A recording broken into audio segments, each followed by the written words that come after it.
Story time Telugu. అందరికీ నమస్కారం. ఈరోజు మనం తెలుసుకోబోతున్న స్టోరీ ఇల్లాలు పార్ట్ 5. ఫ్యామిలీతో పాటు పట్నం వచ్చిన ధరణి ఎప్పటి నుండో సిటీలోని ఉంటున్న తన చిన్ననాటి స్నేహితురాలు సహాయంతో ఒక చిన్న గదిని అద్దెకి తీసుకోవటానికి వెళ్తుంది. అలా వెళ్ళిన ధరణితో ఓనర్ అయిన రాఘవరావు ఈ విధంగా అంటాడు. నీకు తోడు భర్త, అత్తగారు, 2 పిల్లలు. ఇంత చిన్న గది మీకు సరిపోతుందా? సరిపెట్టుకుంటామండి. ప్రస్తుతానికి మేమున్న పరిస్థితికి ఇంతకంటే ఎక్కువ వద్దని భరించలేము. ఆ పక్కనే ఉన్న రాఘవరావు భార్య భ్రమరాంబ, చూడబోతే నీ భర్త నడవలేని స్థితిలో ఉన్నాడు. మీ అత్తగారికేమో ఆరోగ్యం బాగాలేనట్లుంది. ఆడపిల్లవి ఏం పని చేస్తావు? ఇంటి అద్దె ఎలా కడతావు? ఏదో ఒక పని చూసుకుంటాను. టైంకి అద్దె కడతాను పిన్నిగారు. మిమ్మల్ని ఇబ్బంది పెట్టాను, నన్ను నమ్మండి. పర్వాలేదు, లౌక్యం తెలిసిన దానివే, వెంటనే వరుసలు గలిపేశావు. ఇది అవసరం కోసం కలిపిన వరుస కాదు బాబాయ్ గారు, మనస్ఫూర్తిగానే కలిపిన వరుస. మిమ్మల్ని చూస్తే నాకు ఆప్తుల్లాగా అనిపించారు, అందుకే అలా పిలవాలనిపించింది. మీరెంత మంచివారు కాకపోతే అడ్వాన్స్ ఇవ్వకపోయినా మీ ఉండడానికి ఒప్పుకున్నారు. దాందేముందిలే అమ్మాయి, అందరి పరిస్థితులు ఒకేలా ఉండవు కదా. నీ మొహం చూస్తే జాలనిపించింది, అందుకే ఒప్పుకున్నాం. నుదుటిన రూపాయి బిల్లంత పెద్ద బొట్టుతో నిండు ముత్తైదులాగా ఉన్నారు పిన్నిగారు మీరు. దానికి తగ్గట్టే మంచి మనసు కూడా ఉందని నిరూపించుకున్నారు. మీ ఇద్దరు శివపార్వతుల్లాగా ఉన్నారు. చాలా కృతజ్ఞతలు పిన్నిగారు. ఎంత చక్కగా మాట్లాడుతున్నావు తల్లి. నీ ప్రవర్తన అది చూస్తుంటే ఒకప్పుడు బాగా బ్రతికిందానిలా కనిపిస్తున్నావు. నాకు అదే అనిపిస్తుందండి. పాపం బిడ్డకి ఏం కష్టం వచ్చిందో ఏంటో. చూడమ్మా, నీకే సహాయం కావాలన్నా ఈ పిన్ని బాబాయ్ ఉన్నారన్న సంగతి మర్చిపోకు. అలాగే పిన్నిగారు, అలాగే బాబాయ్ గారు అని రాఘవగారి పెరట్లో తాను అద్దెకుంటున్న చిన్న గదికొస్తుంది ధరణి. ధరణి, ఇప్పుడేం చేద్దాం? బయటికి వెళ్ళి ఏదైనా పని దొరుకుతుందేమో ప్రయత్నిస్తానండి. ఇప్పటికిప్పుడు ఏ పని దొరుకుతుంది ధరణి? పలానా పనాని ఏమీ లేదండి. మన కుటుంబం గడవడానికి, మిమ్మల్ని పస్తులుంచకుండా మీ అందరి కడుపులు నింపడానికి సహాయపడే ఏ పనైనా చేస్తాను. నన్ను క్షమించు ధరణి. ఇలాంటి పరిస్థితుల్లో భర్తగా కుటుంబాన్ని పోషించుకోవాల్సిన నేను ఏమీ చెయ్యలేని నిస్సహాయ స్థితిలో ఉన్నాను. ఈ ఇంటి ఇల్లాలుగా నాకు బదులు ఈ ఇంటి సంసార బాధ్యతలు నువ్వు నెత్తినేసుకుని నిర్వర్తిస్తున్నావు. నీకు నేను చాలా రుణపడిపోతున్నాను ధరణి. భార్యాభర్తల మధ్య రుణాలేమిటండి? అయినా కష్టసుఖాలనేవి రాత్రి పగల్లాంటివి, వస్తూ ఉంటాయి, పోతూ ఉంటాయి. ఇలాంటప్పుడే ఆత్మస్థైర్యం అవసరం. అంతా బాగున్నప్పుడు సంతోషంగా ఉండి కష్టం రాగానే కృంగిపోవడం కరెక్ట్ కాదండి. ఈ అవటి భర్తతో ఇలా కష్టాలు పడే బదులు నన్నొదిలేసి నీ దారి నువ్వు చూసుకోవచ్చు కదా ధరణి. అంత మాట అనకండి. నాకే కనుక మీ పరిస్థితి వస్తే మీరు కూడా నన్ను ఇలాగే వదిలేసేవాళ్ళా చెప్పండి? చచ్చా, అలా ఎలా చేస్తాను? జీవితాంతా నీకు తోడుగా ఉంటానని పెళ్లిలో ప్రమాణం చేశాను. నేను కూడా అంతేనండి. కష్టమైన సుఖమైన మీతోనే కలిసి పంచుకుంటాను. ఆ మాటకు మనోహర్ మనస్సు ద్రవించిపోతుంది. ఈలోగా అక్కడికొచ్చిన చరణ్ స్పందన, అమ్మా, బాగా ఆకలిగా ఉంది, తినటానికి ఏమైనా పెట్టవా? అలాగేనమ్మా, నేను బయటికి వెళ్ళి మీకు తినడానికి ఏమైనా తీసుకొస్తాను అని బయటకు వెళ్తుంది ధరణి. ఇక మరోపక్క ఊళ్ళో పొలాన్ని చూసుకుంటూ శ్యామల ఆనందంలో తేలిపోతూ ఉంటుంది. ఏంటే అంత సంతోషంగా ఉన్నావు? సంతోషం కాక మరేమిటండి, మన పొలం మనదే, ఇల్లు మొత్తం మనదే. మనకొచ్చే ఆదాయం గురించి మనం ఎవరికి సంజాయిషి చెప్పుకోవాల్సిన అవసరం లేదు. అది తలుచుకుంటేనే తెగ సంతోషంగా ఉంది. కానీ ఊళ్ళో వాళ్ళు మనల్ని తిట్టుకుంటున్నారు తెలుసా? మహా అయితే 2 రోజులు తిట్టుకుంటారు.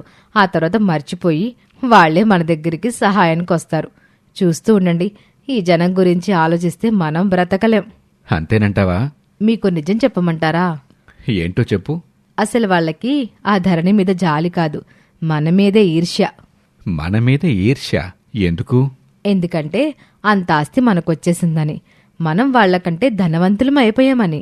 పక్కవాడు బాగా బ్రతుకుతున్నా బాగుపడుతున్న వాడిని చూసి ఓర్వలేకపోవడం మనుషుల నైజం. ఓ అలాగా? ఈ రోజుల్లో డబ్బు తప్ప మంచితనం ఎందుకు పనికిరాదు. డబ్బుంటేనే గౌరవం, వాడు చెడ్డవాడైనా సరే. అదే గనక డబ్బు లేకపోతే మంచివాడైనా సరే చులకనగా చూస్తారు. నువ్వు చెప్పింది కూడా నిజమేలే. కాబట్టి జనాల మాటలు పట్టించుకోకుండా వచ్చిన ఆస్తిని సంతోషంగా అనుభవించండి. ఇక చాలా చోట్ల పని కోసం అడుగుతుంది ధరణి. కానీ ఎక్కడా తనకి పని దొరకదు. దారిలో పని కోసం వెతుకుతూ వెళ్తున్న ధరణికి దారి మధ్యలో కనపడిన గుడి దగ్గర ఆగి, దేవుడా, నా కుటుంబాన్ని పోషించుకోవడం కోసం ఏదైనా పని దొరికేలా చూడయ్యా. పొట్ట చేత పట్టుకొని గంపెడు బాధ్యతలతో ధైర్యాన్నే ఆయుధంగా చేసుకొని ఇక్కడికి వచ్చాను. నా ధైర్యం కోల్పోకుండా చూడయ్యా అని దేవుడికి దండం పెట్టుకుంటుంది. తిరిగి తిరిగి అలసిపోయి చేతిలో ఉన్న కొద్దిపాటి డబ్బుతో పిల్లలకి, భర్తకి, అత్తకి కావాల్సిన భోజనాన్ని తీసుకుని ఇంటికొస్తుంది ధరణి. అందరికీ భోజనం వడ్డిస్తుంది. ఎంతో ఆకలిగా ఉండటంతో పిల్లలు గబగబా తినేస్తారు. అత్తగారు, పిల్లలు తిని నిద్రపోతారు.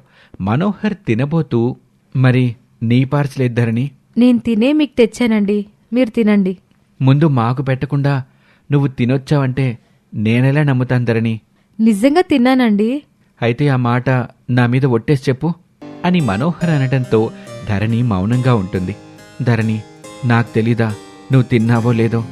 నీ మొహం చూస్తేనే అర్థమవుతుంది. మన ఊరి వాళ్ళిచ్చిన డబ్బులున్నాయండి. కాకపోతే అవన్నీ ఇప్పుడే అయిపోతే కష్టం కదా. నాకు పని దొరికే వరకు ఈ డబ్బులే కాస్త సర్దుకోవాలి కదా, అందుకే ఇలా చేశాను. ఇంకోసారి ఎప్పుడు నువ్వు పస్తు నుండి మా కడుపు నింపాలనుకోకు ధరణి. ఇదే చెరొక ముద్ద తిందాం రా. వద్దండి, మీరు అసలే మందులు వాడుతున్నారు. కడుపు నిండుగా తినకపోతే ఇబ్బంది అవుతుంది. నీకోసం కాకపోయినా మా కోసమైనా ఒక ముద్ద తిను. మమ్మల్ని పోషించాల్సిన బాధ్యత నీపై వేసుకున్నావు కాబట్టి మాకు తిండి తెచ్చి పెట్టడానికైనా నీ కోపిక ఉండాలి కదా. ఇది కూడా మా స్వార్థం కోసమే అడుగుతున్నాను. ఒక్క ముద్ద ఎంగిలిపడు. అంత మాట అనకండి, నేను తింటానులే కాని అని ఉన్న భోజనాన్ని ఇద్దరూ పంచుకుంటారు. ఆ రాత్రంతా ధరణికి నిద్ర పట్టదు. అప్పుడు తనకి సడన్గా తన తండ్రి చనిపోకముందు తనకు సరదాగా నేర్పించిన డ్రైవింగ్ గుర్తుకొస్తుంది. వెంటనే ఉదయాన్నే నిద్రలేచి తన ఇంటి ఓనర్ అయిన రాఘవరావు ఇంటికి వెళ్తుంది. ఏంటమ్మా పొద్దున్నే ఇలా వచ్చావు? మీ సాయం కోసం వచ్చాను బాబాయ్ గారు. చెప్పమ్మా, ఏం సాయం కావాలి? నాకు రోజువారీ అద్దెకి ఒక టాక్సీ కావాలి బాబాయ్ గారు. నీకెందుకమ్మా, దాంతో నువ్వేం చేసుకుంటావు? నడుపుతాను పిన్ని గారు, నాకు డ్రైవింగ్ వచ్చు. దీన్నే నా జీవనోపాధిగా చేసుకుందాం అనుకుంటున్నాను. మంచి ఆలోచన. నాకు తెలిసిన వాళ్ళున్నారు, నేను మాట్లాడి ఇప్పిస్తానులే అమ్మా. చాలా థ్యాంక్స్ బాబాయ్ గారు.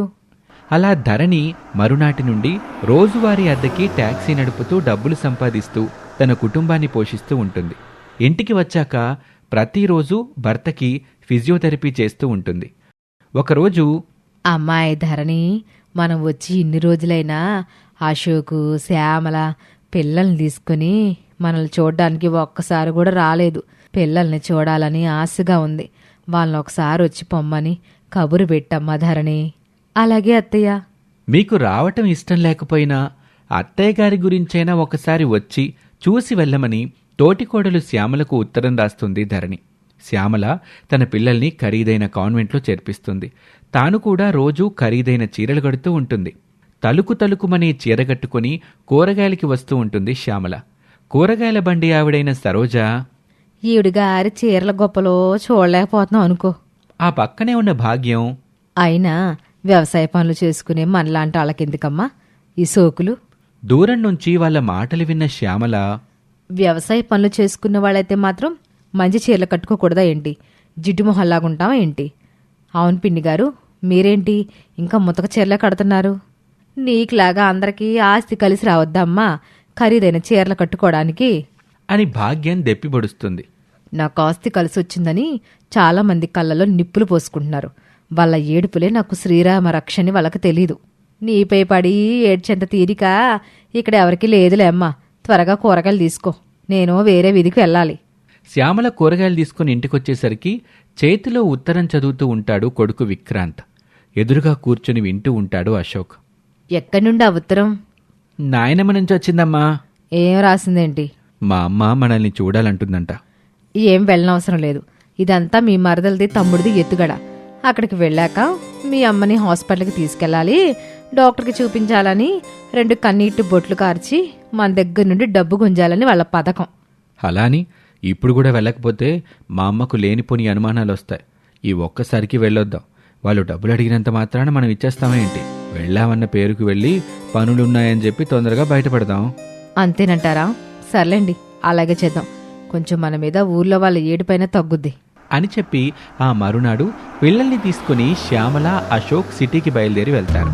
ఇక ఆ తర్వాత ఏం జరిగిందో వచ్చే భాగంలో చూద్దాం. ఇది ఇవాల్టి కదా. మీ అభిప్రాయాన్ని కామెంట్ రూపంలో చెప్పండి.